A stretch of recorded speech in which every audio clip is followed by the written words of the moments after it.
Waalaikumsalam warahmatullahi wabarakatuh. Alhamdulillah, wassalatu wassalamu ala rasulillah wa ala alihi wa sahbihi wa mawala, la hawla wa la quwwata illa billah. Puji serta syukur kita panjatkan kehadirat Allah Subhanahu wa taala yang sampai malam yang ke-27 ini kita masih diberi oleh Allah kesehatan, lapangan, kesanggupan dalam rangka kita bisa hadir untuk melaksanakan sholat isya, sholat tarawih, dan sholat witir secara jamaah. Mudah-mudahan Allah senantiasa selalu memberi kesehatan kepada kita sampai menyelesaikan puasa di bulan malam ini dan semua ibadah kita diterima oleh Allah Subhanahu. Amin ya rabbal alamin. Selanjutnya selawat serta salam pada junjungan kita Nabi besar Muhammad Sallallahu Alaihi Wasallam beserta keluarga dan sahabat beliau sekalian. Masyarakat muslimin dan muslimat, sidang jamaah sholat isya, sholat tarawih dan sholat witir yang diberikan Allah Subhanahu wa taala.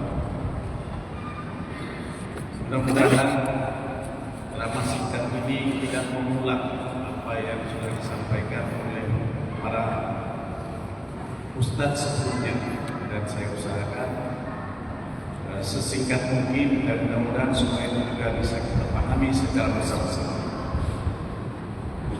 Di dalam hadis Rasulullah SAW bersabda, saya terjemahkan saja supaya tepat, bahwa ada satu malam di dalam bulan Ramadan itu disebut malam Lailatul Qadar, dan itu terjadi pada 10 akhir di bulan Ramadan. Jumhur ulama berpendapat bahwa malam 27 lah sebagai malam Lailatul Qadar. Jumhur ulama sekali lagi, para kebanyakan ulama berijtihad bahwa Lailatul Qadar itu paling besar kemungkinannya itu pada malam 27 Ramadan, yaitu pada malam itu.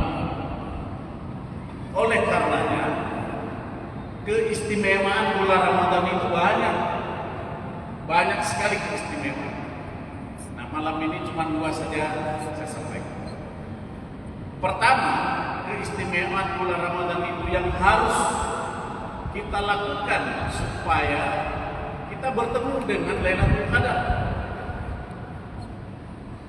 Para ulama berkata bahwa sesuai dengan ayat Al-Quran, Syahrul Ramadan alladzi unzila fihi al-Quran. Ada satu malam di dalam bulan Ramadan diturunkannya Al-Quran.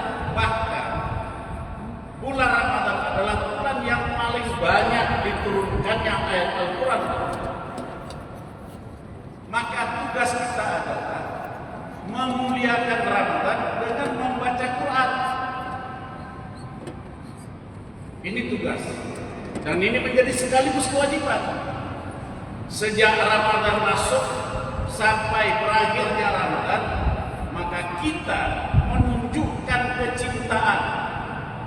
Cinta, orang cinta itu susah, kalau nggak ketemu susah ya.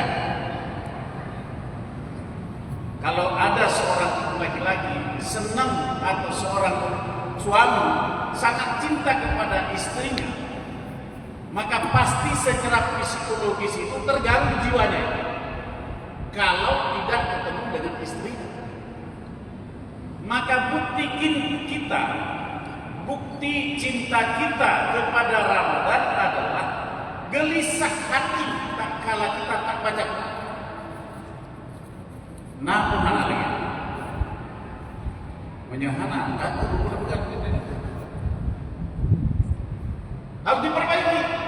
harus diperbaiki walaupun dah telat. Karena Allah berkata dalam Al-Quran, jangan berputus asa dari rahmat Allah. Itu bermakna bahwa terlambat bertobat nggak apa-apa daripada tidak sama sekali. Gitu maksudnya. Sudah 26 malam nggak baca Quran, malam ini baru ingat, mulai dari malam ini. Dan harus punya keyakinan bahwa Al-Quran pasti menunjukkan jalan kepada saya. pasti Al-Quran akan menggiring saya, menuntun saya kepada jalan kebajikan. Ada seorang anak muda kelas 3 SMA. Anak ini tak bisa hafal Quran, hanya bisa baca saja. Sekarang dia baru lulus SMA tadi. Ayahnya orang Aceh, ibunya orang Mandai. Saya tidak kasih tahu di mana orang. Karena saya ketemu dengan anak itu dan ketemu dengan dia. Begitu dia diumumkan mau lulus kelas 3, dia hafal Al-Quran 30 juz tanpa dibimbing di sekolah itu. Lalu saya tanya, kok anak itu bisa hafal Quran 30 juz? Anak itu ngomong kepada ibunya, itu kata ibunya sendiri. Anak saya itu dia bisa hafal Al-Quran 30 juz, dia ngomong ke saya, "Mak, aku tak mau lagi baca buku apapun." Dia tidak pernah mau lagi membaca buku apapun, tidak mau. Karena dia bilang sama ibu dan ayahnya, ternyata Al-Quran seluruh isinya sama dan ada di dalam Al-Quran daripada baca buku yang lain. Anak ini jurusan IPA, bukan jurusan IPS, jurusan IPA, kimia. Anak ini tidak pernah membaca buku sejak kelas 1 SMA sampai selesai SMA, selain dia hanya baca Al-Quran saja dengan terjemahan.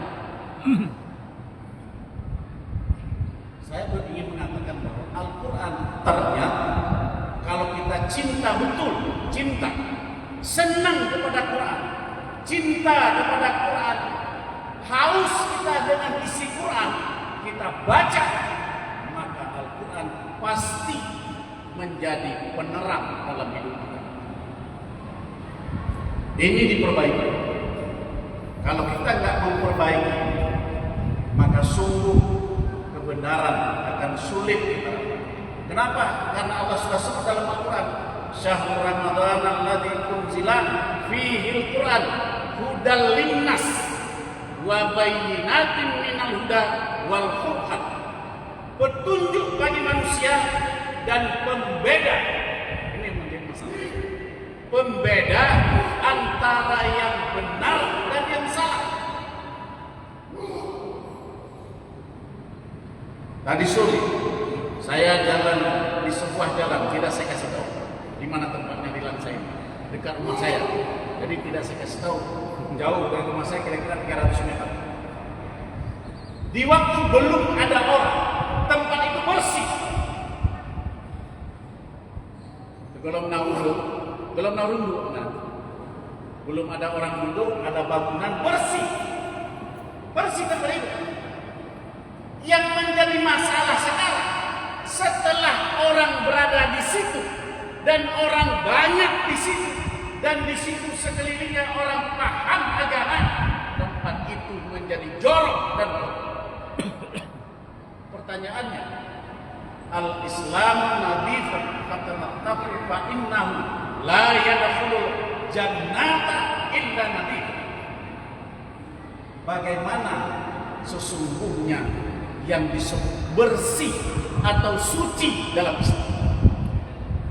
Ini juga harus, kalau kita tidak membaca Quran, kita tidak memahami Al-Quran, maka sungguhlah yang namanya suci tidak kita tahu. Betul itu bersih. Pertanyaannya, suci apa tidak? Orang Islam tidak boleh bertanya bersih atau enggak. Bukan itu pertanyaannya. Tapi pertanyaannya adalah, ini suci atau tidak? Bersih belum tentu suci, tapi suci pasti bersih. Umat Islam adalah umat yang suci, bukan umat yang bersih. Itu yang saya maksudkan. Ada sebuah kawasan sebelum banyak orang, satu dua orang bersih tempat. Tapi tak kala orang banyak, tak kala orang sudah mulai banyak di situ, sudah menjadi tong sampah. Kenapa? Itu yang saya baca tadi. Al-Quran adalah hudal linnas, petunjuk bagi manusia. Kemudian Al-Quran membeda, menjadi pembeda mana yang benar dan mana yang salah, mana yang bersih, mana yang suci, mana yang halal dan mana yang haram. Ini yang pertama. Kalau ingin malam ini agar Allah memuliakan kita dengan Lailatul Qadar, syarat pertama baca Quran. Tadi sudah diumumkan oleh pengurus masjid, yang ada dalam masjid ini jangan satu pun keluar kecuali saya. Ya, kecuali saya harus pulang. Yang lain jangan ada yang pulang. Duduk iktikaf dalam masjid ini sampai nanti sahur. Kalaulah betul malam ini sebagaimana berkata jumhur ulama, maka yang iktikaf malam ini pasti mendapat Lailatul Qadar. Itu yang pertama. Yang kedua, kelebihan bulan suci Ramadan adalah di dalam bulan suci Ramadan, sudah saya sampaikan tadi, ada satu malam yang disebut malam Lailatul Qadar. Apa itu malam Qadar? Malam Qadar sudah dibahas. Malam Qadar adalah malam di mana malam itu lebih baik daripada 1000 bulan. Apa yang dimanakan lebih baik? Kalau malam ini dibaca Quran dan malam ini kita bertemu dengan malam Qadar, maka sungguhlah yang kita baca malam ini kita sudah membaca 1000 bulan lamanya. Kalau malam ini kita sholat tarawih 20 rakaat tambah witir tambah lain-lain lagi, dan malam ini kita mendapat Lailatul Qadar. Ibadah yang kita kerjakan ini hitungannya adalah 1000 bulan lamanya. Ibadah malam ini. Oleh karena itu malam ini berlomba-lomba, mulai dari sekarang sampai nanti sahur, berlomba-lomba berbuat kebajikan, berlomba-lomba berbuat baik, berlomba-lomba beramal. Karena kalau amal malam ini diterima pada malam Qadar, maka nilai amal di malam Qadar itu sama dengan 83 tahun lamanya. Mau tidak? Tidak mau. Kalau tidak mau, nanti pulang saja. Tapi kalau Bapak Ibu mau dan saya mau, kenapa saya harus pulang? Karena saya baca Quran. Saya tidak baca Quran. Saya baca Quran. Saya harus pulang. Maka malam ini selesai sholat isya, sholat tarawih, sholat witir, iktikaf baca Quran. Kalau ada anak, telepon anak, nak bawa makanan untuk saya mau iktikaf di Masjid Raya. Kalau ada istri, telepon istri. Kalau ada suami bagi ibu, telepon suami. Bawa makanan, duduk di sini. Iktikaf di sini, beribadah di sini, sama nilainya 83 tahun lama. Maka Rasul berkata, man shoma ramadhana imanan wa ihtisaban ghufira lahu ma taqaddama min dzambi. Siapa saja yang mau berpuasa di bulan Ramadan karena iman kepada Quran diturunkan dalam bulan Ramadan, iman adanya malam Qadar di bulan Ramadan, iman berbuat puasa ini karena Allah, maka Allah berkata, Allah hapuskan seluruh dosa di masa lalu dan Allah beri pahala di masa depan. Jadi Bapak Ibu sekalian, malam ini kalaulah betul dan kita berharap betul, jika kita dengan izin Allah dipertemukan dengan malam Qadar, dosa masa lalu dihapus. dan Allah memberi pahala 83 tahun di masa depan. Dosa yang lalu dihapus, pahala 83 tahun yang akan datang diberikan. Saya kira tidak akan ada waktu lain yang paling baik kecuali inilah yang kita cari. Inilah yang kita inginkan, agar Allah memuliakan kita, Allah mengangkat derajat dan martabat kita, dan Allah menghidupkan serta mematikan kita dalam keadaan husnul khatimah. Ada nama yang ajmain. Assalamualaikum warahmatullahi wabarakatuh.